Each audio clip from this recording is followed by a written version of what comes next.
Hey guys welcome back. आज की video थोड़ा सा हटके टॉपिक पे है। मैं इसको जितना शॉर्ट हो सकेगा उतना शॉर्ट बनाने की कोशिश करूंगा। काफी टाइम से मुझे एक यूट्यूबर की वीडियोस भेजी जा रही थी जिन्होंने काफी ज्यादा बड़े बड़े क्लेम किए हैं। मैं ये भी बताऊंगा कहाँ से वो मिस इन्फॉर्मेशन शुरू हुई है और क्या उसकी रियलिटी है।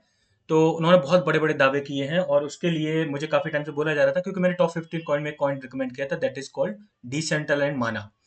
तो उस केस में ये बोला जा रहा था कि डिसेंट्रल एंड माना में कुछ ऐसा कुछ प्रॉब्लम है, एंड ये काफी यूट्यूबर ऐसा कुछ बोल रहे हैं।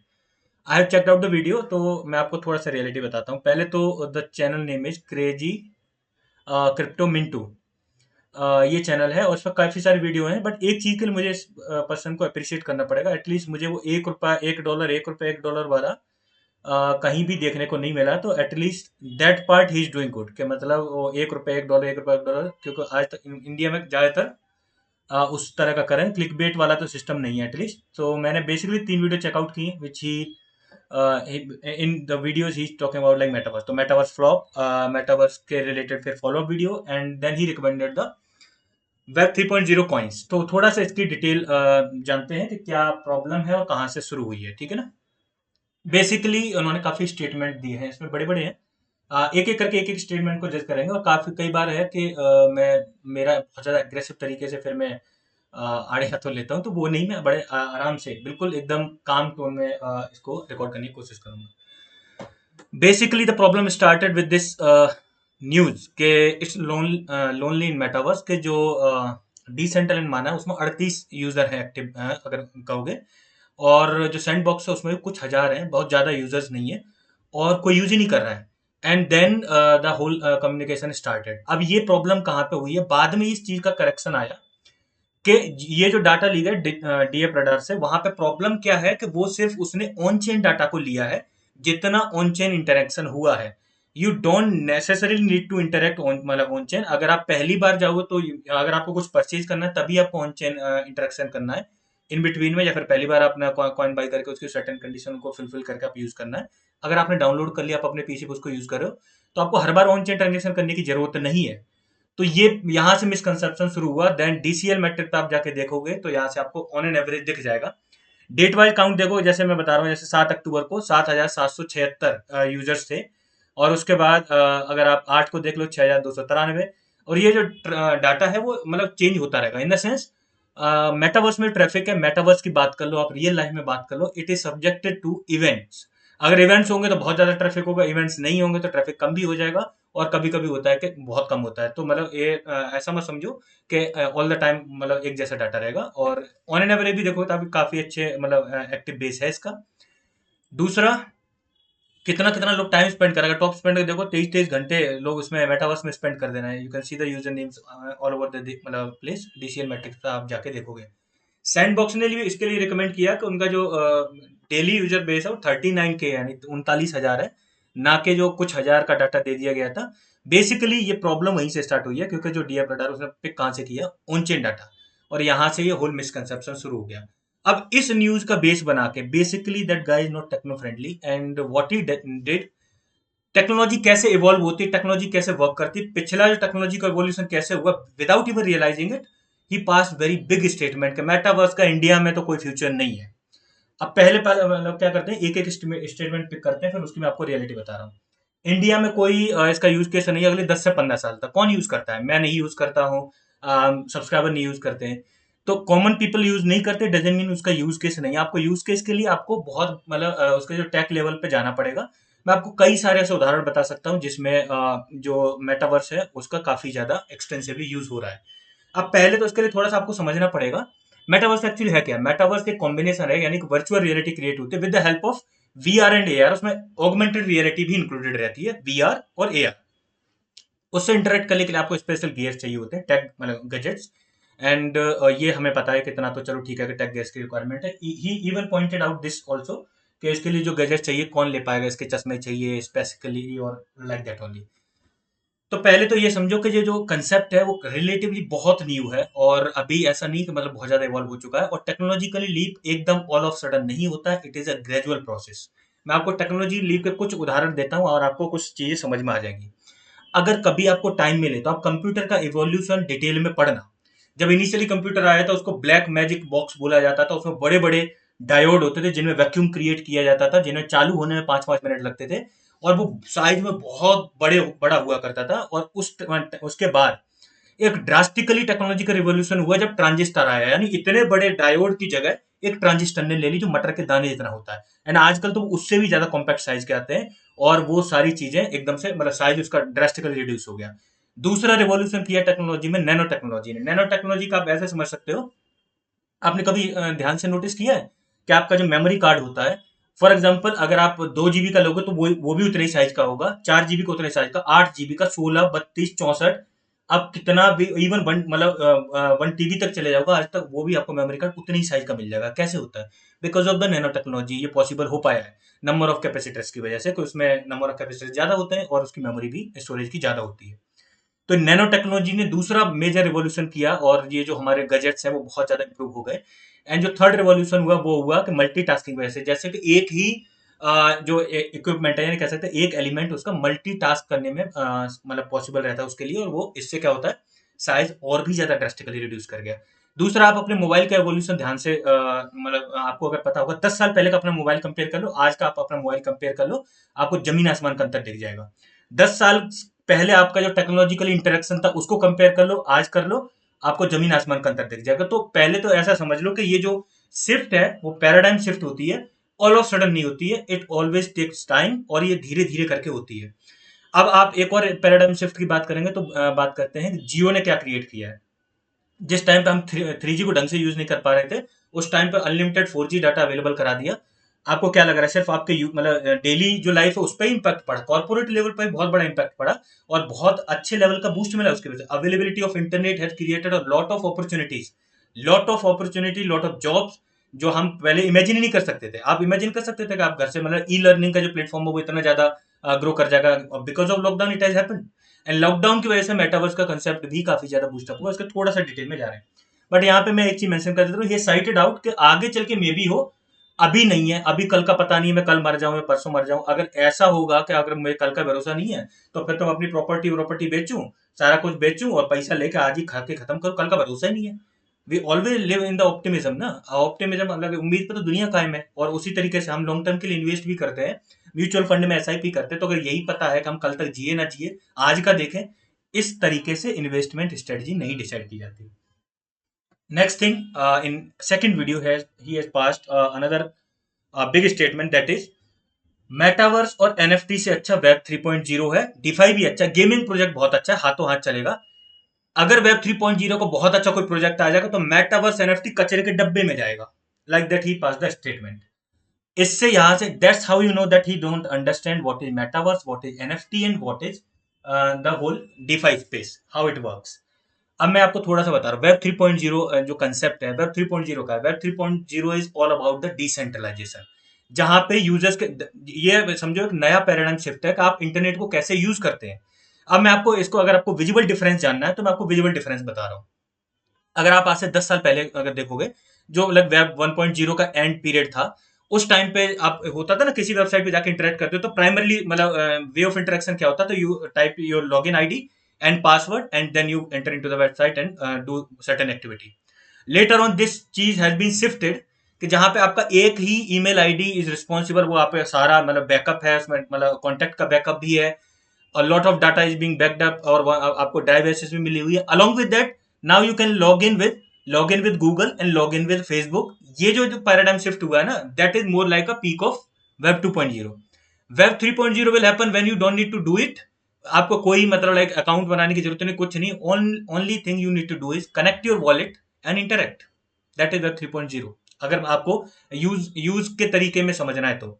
दूसरा मैं आपको बता रहा हूँ कि लाइक वेब 3.0 के कोर अगर फीचर्स की बात करें, वेब 2.0 में एक मतलब ठीक है बहुत एवोल्यूशन हुआ, हमारी सोशल लाइफ में बहुत इंप्रूवमेंट हुआ।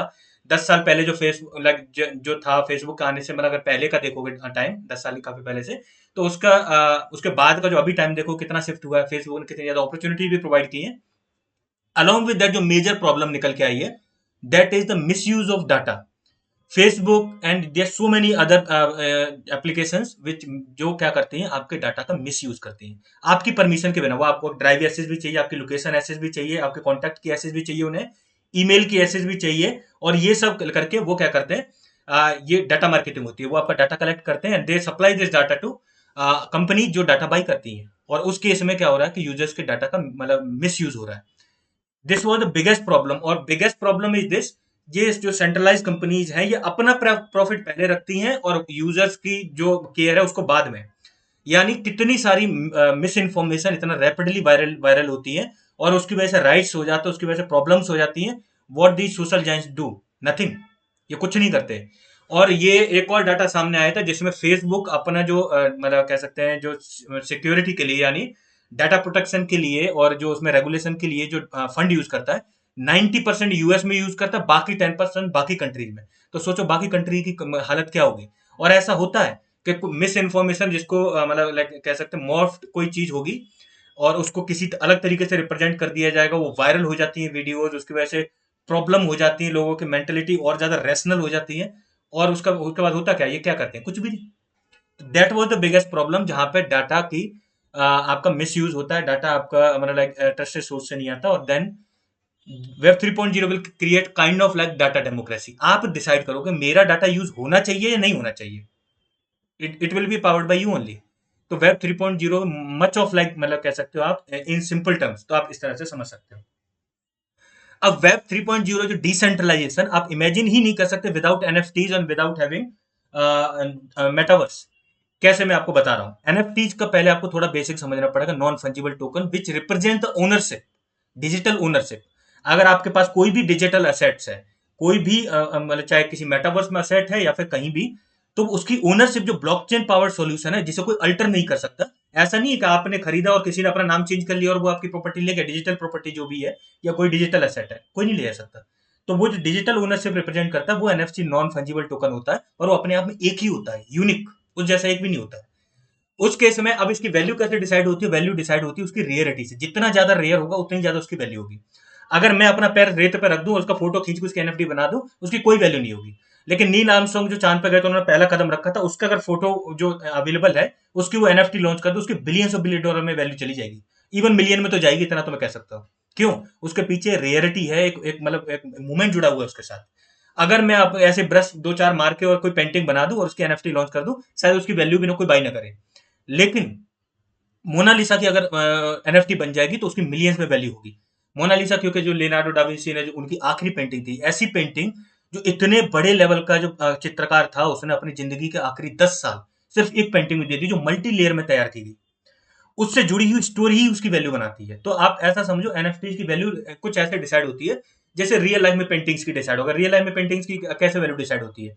कौन से आर्टिस्ट ने बनाई है, क्या मीनिंगफुल उसमें मैसेज दिया, कितनी फाइन तरीके से बनाई है, इन चीजों से डिपेंड करता है। लाइक सेवरल फैक्टर्स होते हैं, kind of like it is more of like psychological and rather than आप उसको फिजिबल देखो। तो next thing he has said like जो मेटावर्स एनएफटी के प्रोजेक्ट कचरे में जाएंगे अगर वेब 3.0 का अच्छा प्रोजेक्ट आएगा। ऐसा नहीं हो सकता। आप वेब 3.0 का कोई प्रोजेक्ट उठा के देख लो, ये सारे फील्ड आपस में इंटर रिलेटेड है।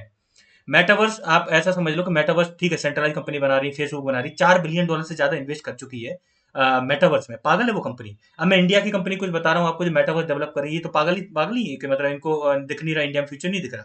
अब ये देखा, टॉप 10 बता रहा हूँ, सिर्फ ये टॉप 10 है। और इवन बहुत सारी कंपनी जो इस पर काम कर रही है। Hyper link info system, HCL technology, इनमें बहुतों के आपने बड़े बड़े लेवल नाम सुनेंगे, बड़े बड़े टेक जाइंट है ये।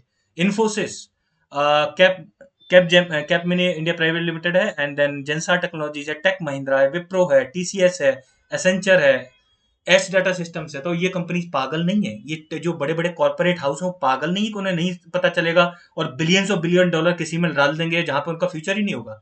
भविष्य मेटावर्स का है, ये आप इसको झुठला नहीं सकते।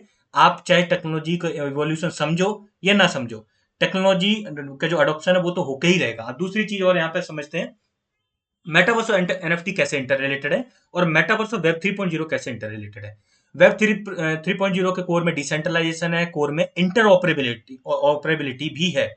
तो उस केस में आप किसी भी मतलब वेब 3.0 के कॉइन को उठा के देख लेना, उसके उसी पे बने हुए आपको several metaverse, several NFT project और बहुत सारे दिख जाएंगे। अगर मेटावर्स में आप कोई डिजिटल लैंड बाई करते हो, डिजिटल एसेट बाई कर सकते हो, तो बाई करते हो तो उसको रिप्रेजेंट कैसे करते हैं? एनएफटी से आपकी यूनिक ओनरशिप रिप्रेजेंट होती है। उसी तरीके से अगर आप वेब 3.0 की बात करोगे तो वेब 3.0 में जो मतलब लाइक अगर डिसेंट्रलाइजेशन की बात आएगी तो ये जो कंपनी मेटावर्स बना रही है ये सेंट्रलाइज मेटावर्स है, ठीक है ना। अब इनका भी अडॉप्शन बढ़ेगा, लेकिन इनके कंपटीशन फिर डिसेंट्रलाइज जाएंगे। जब वेब 2.0 का कंपटीशन वेब 3.0 बहुत छोटा दिख रहा है, अभी इतना ज्यादा नहीं हुआ। कितने लोग हैं, आप कितना ज्यादा यूज करते हो मतलब डीएप्स को, धीरे धीरे करके आप सीख रहे हो ना। अब जब से प्रॉब्लम हुई आपने सीख लिया, प्रॉब्लम हुई इंडिया में टैक्स की और आपने डीएप्स मतलब यूज करना सीख लिया। पैनकेक्स कैसे यूज करते हैं, वॉलेट कनेक्ट करके स्टेकिंग कैसे करते हैं, ट्रस्ट वॉलेट कैसे मतलब करते हैं, ये डीएप्स आपने सीख ली ना। तो ये जो पैराडाइम शिफ्ट है आप समझो, आप हो सकता है अगर ये प्रॉब्लम ना होती टैक्स की, तो जितने लोग सीखे हैं इंडियंस उनसे आधे से और भी कम सीखते ही ना, वो आते ही ना, जानते ही ना कि ये ट्रस्ट वॉलेट वगैरह क्या है और क्यों यूज करते हैं। तो ये जो टाइमली होता है, आप ऐसा मत एक्सपेक्ट करो एकदम से होगा। What has created the, like lockdown ने क्या क्रिएट किया है, लॉकडाउन ने बहुत बड़ा कैसा लूप होल फाइंड आउट किया। जो हमारी सोशल लाइफ में लोग सोशल डिप्रेशन में चले गए, जब घरों में बंद हो गए और प्रॉब्लम में फंस गए, मेटावर्स इज द सॉल्यूशन। आपको घर से बाहर जाने की जरूरत नहीं है।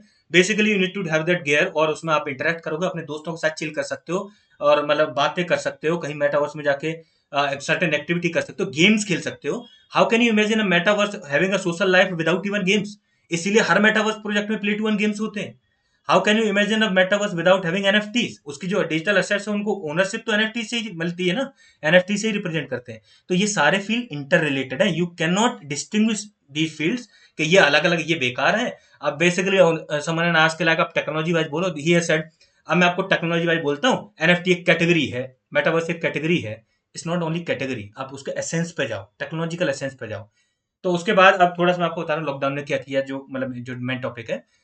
जो लूप होल क्रिएट हुआ, वीडियो ऑलरेडी लंबी हो चुकी है, मैं जल्दी कंक्लूड कर दे रहा हूँ। जो लूप होल क्रिएट हुआ कि जो लोगों में डिप्रेशन क्रिएट हुआ, अगर जो उसके बाद जो मतलब सोशल लाइफ को इंप्रूव करने के बहुत सारी चीज ट्राई की गई, और उस टाइम पे लोग जो ट्रैप हो गए थे, घरों में बंद थे, डिप्रेशन में गए, तो मेटावर्स उसका सोल्यूशन है। आप सर्टेन एक्टिविटी करो। मैं आपको उसका उदाहरण बताता हूँ, कितना मजा आता है। जैसे अब पबजी है, पबजी का मैं उदाहरण इसलिए देता हूँ कि ज्यादातर मोस्टली अडॉप्टेड इंडिया में। पबजी पूरी तरह से एक वर्चुअल रियलिटी है। वो एक मतलब प्ले टू वन गेम नहीं है, लेकिन एक गेम है, उसमें वर्चुअल रियलिटी है। और उस केस में आप खेल के देखना कितना मजा आता है, जब दोस्तों के साथ हम बात करते जाते हैं, स्ट्रेटजी बनाते हैं, सर्टेन एक्टिविटी करते हैं, गाड़ी में घूमते हैं, फिर मतलब like we take the fight, और बढ़िया मैच होता है।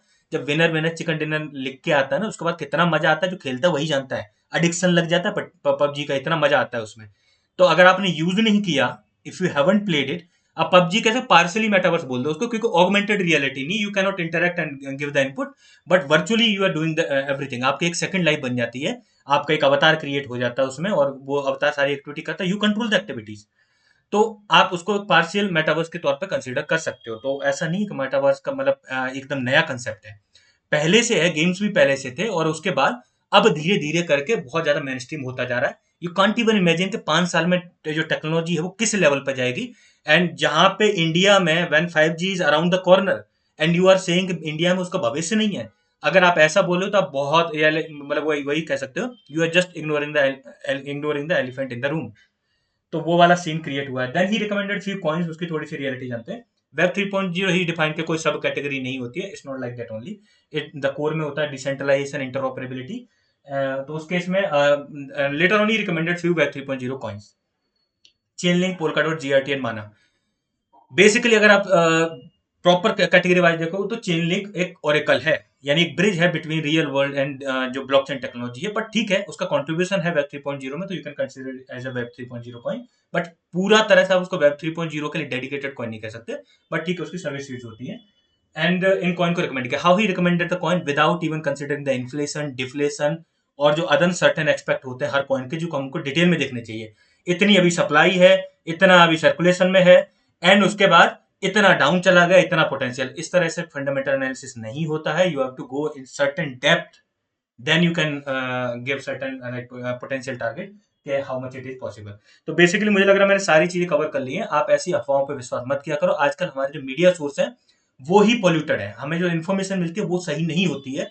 उस केस में हम 100% इन्फॉर्मेशन पर नहीं रिलाई कर सकते जो भी हम मीडिया में देखते हैं। That is also because of the problem of web 2.0, जहाँ पे हमारी इन्फॉर्मेशन ही करेक्ट नहीं होती। आप 100% तो जो न्यूज मीडिया होते हैं उनकी भी खबर को ट्रस्ट नहीं करते, क्योंकि वो भी अपना एक ओपिनियन उसमें इंक्लूड करके देखते हैं। आप एक खबर को जी न्यूज पे जाके देखो, उसी खबर को जाके एनडीटीवी पे देखो, आपको एक ही खबर के दो पहलू देखने को मिल जाएंगे। आप क्लियरली इस चीज को प्रैक्टिकली एनालाइज करके देख सकते हो।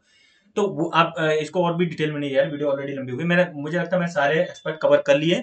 अगर इन केस अगर आपको कोई डाउट है, यू कैन कमेंट एंड मैं definitely I try to rectify it. So that's all for today. I hope you like the video. Video अच्छी वीडियो लाइक जरूर करें and make sure subscribe the channel. Thank you guys.